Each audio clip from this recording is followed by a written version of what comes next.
If there's one question that I get more than anything this offseason, well, hold on, no. After the offensive line, if there's one question I've gotten more from Penn State football fans than anything else, it's, okay, what's Manny Diaz bringing to the table? What is his defense like? What are the differences between him and Brent Pry? So today, that's what I'm focusing on.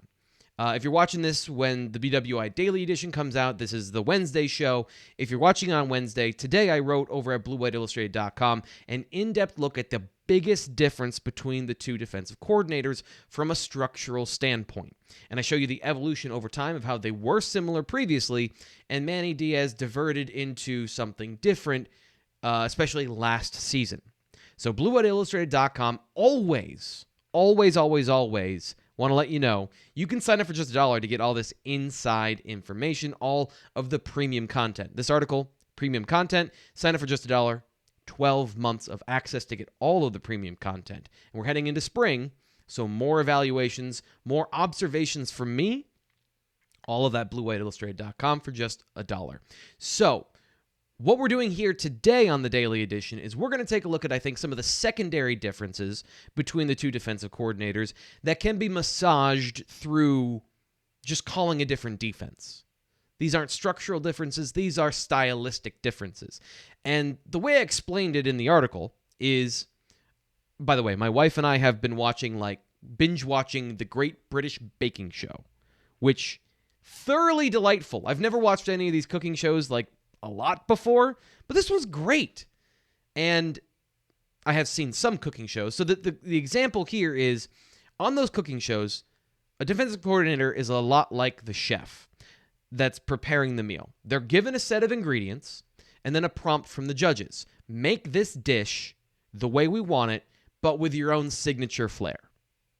That's kind of what a defensive coordinator does. They have the ingredients or the players that they have on the roster, and then the head coach says, this is what I'd like you to do. So that, I think, is where we're going to take a look at some of these differences, where Penn State and James Franklin, it's a very important conversation that we are not privy to, of what was that prompt like? Was it, Manny, come in and do what you want? Do what you do. Be the defensive coordinator. Or was it, we want X, Y, and Z? Now, historically, we know two things from James Franklin. Limit explosive plays. Keep a lid on the offense. Get turnovers. Those are the two biggest things from James Franklin that he wants. There's some other things in there that he believes, but those are the things. Limit explosive plays, get turnovers. And that's one of the reasons Manny Diaz is in Happy Valley, is he's similar in the way he runs his defense to what Brent Pry did, and he does those things. But if there's one difference that I think is the biggest, and this is probably number two to what I wrote about earlier today at BlueWhiteIllustrated.com, it's the difference between man coverage and zone coverage in these two teams. Now, this is over the last 3 seasons, and it's not a perfect one-for-one because this is just the top coverage player each year on each team and how much they ran man coverage. These numbers from PFF. So these are not team percentages. These are individual player percentages, but they're representative of that. And you can see Miami, 41%, 41%, 38% in man coverage, and Penn State in the high 20s for the most part, but dipped down in the low 20s at certain points when it comes to the time and the amount of percentage of reps they spend in man coverage. So that's a big difference. And man coverage versus zone coverage, Brent Pry at Penn State, very much more of a cover 3 system, playing zone coverage, flooding the underneath zones, and then trying to stop the run in a couple of different ways. So that's the biggest thing, is that percentage. And that becomes, what does James Franklin want? How does he want that to run? The other difference is it's not just man coverage from Manny Diaz. A lot of press man coverage. In your face, at the line of scrimmage, even on run plays. We're going to mix it up at the line of scrimmage, and we're going to make this a mano-a-mano game out on the outside from the corners, especially. So, when you're in press man coverage, there's only so many different things you can do. And we'll get to that in 1 second, but one of the things that it really limits is the amount you can disguise your coverage. You're declaring this is man coverage. I don't care if you know or not. We're going to play this way. One of the things that does is it typically, and this is kind of a gross generalization, it defines the safety position and their roles more traditionally and more clearly. So there's a free safety that stays in the middle of the field and is there to clean up any mistakes. And then there's a strong safety that plays in the box. The benefit of this is extra bodies in the run game, and you have more guys underneath in zone coverage, making it so the only thing you can do is throw the risky pass down the field. That's, in a nutshell, man coverage and playing in that way. Now, you can get a similar effect from some zone coverages, but traditionally that's the man coverage thing. Brent Pry has not done that. One of the benefits of zone coverage is confusing the quarterback. The safeties determine what you're looking at. So you have two safeties, for the most part, on every play. And where they line up pre and post snap determines what the defense is doing. So the quarterback reads it pre-snap, he reads it post-snap to make sure it's the same thing. Brent Pry would move those guys around and make it harder for the quarterback to understand. I thought it was a strength of the defense as long as Penn State had players that had interchangeable skills that could do a little bit of everything at that position. So in general, Penn State is a little more ambiguous with what those safeties are doing.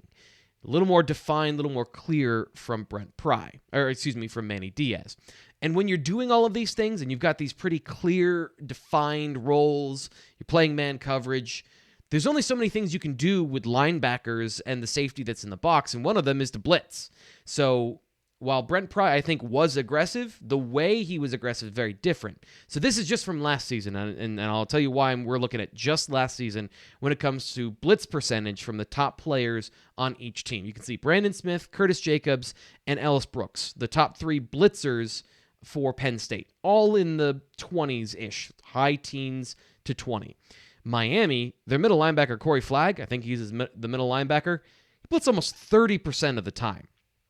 The other guys on their roster all in the 20s, so to where Penn State's highest percentage blitzer was. Also, they blitzed their safeties a lot more than Brent Pry, in the 10s and 15% of the time. So big difference there when it comes to the type of blitzing and the type of aggressiveness between the two programs.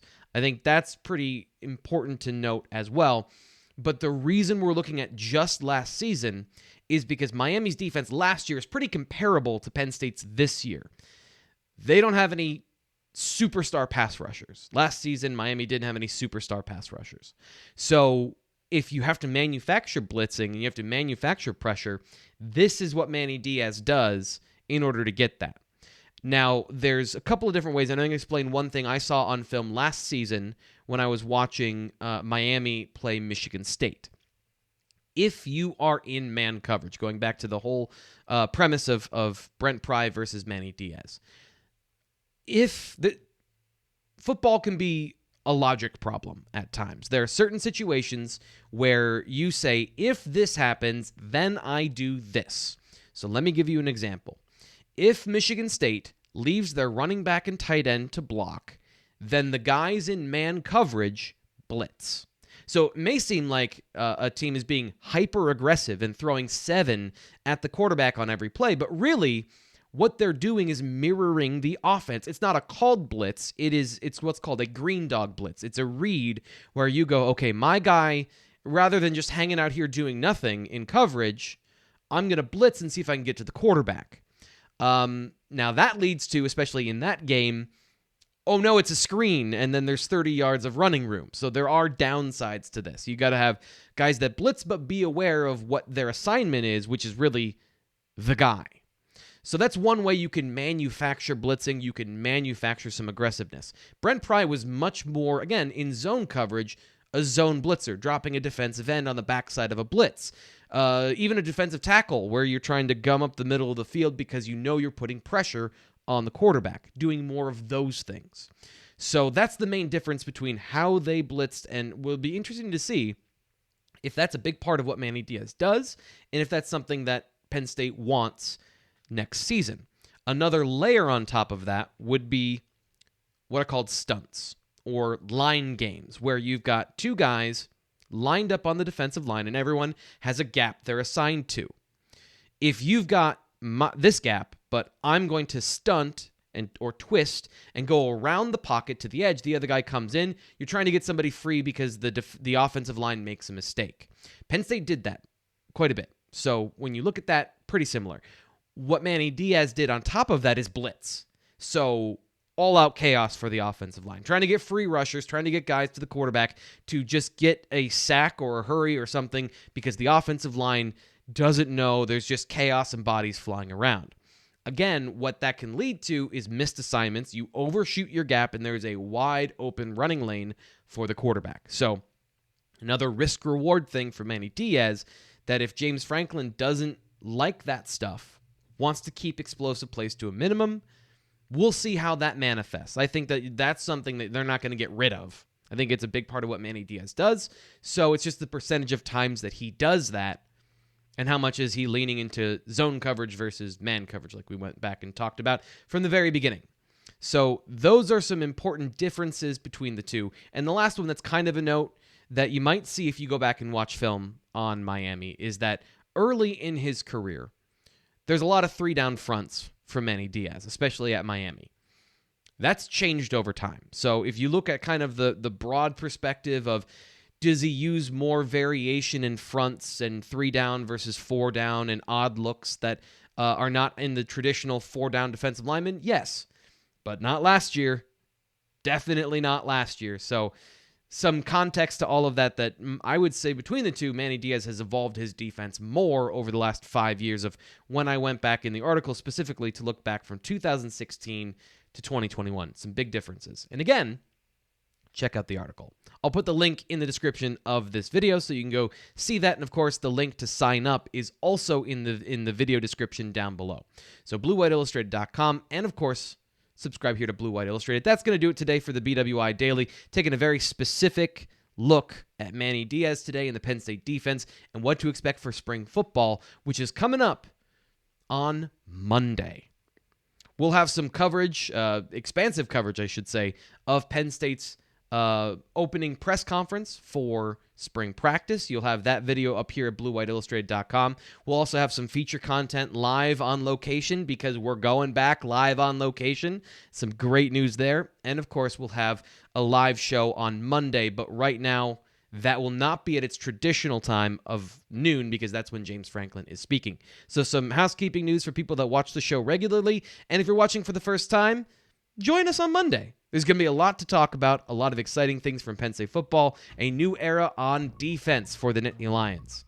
I'm your host, Thomas Frank Carr. Don't forget, coming up later this week, we have our mailbag edition. Check out @Thomas Frank Carr to get your question in for tomorrow's show. We'll talk to you then.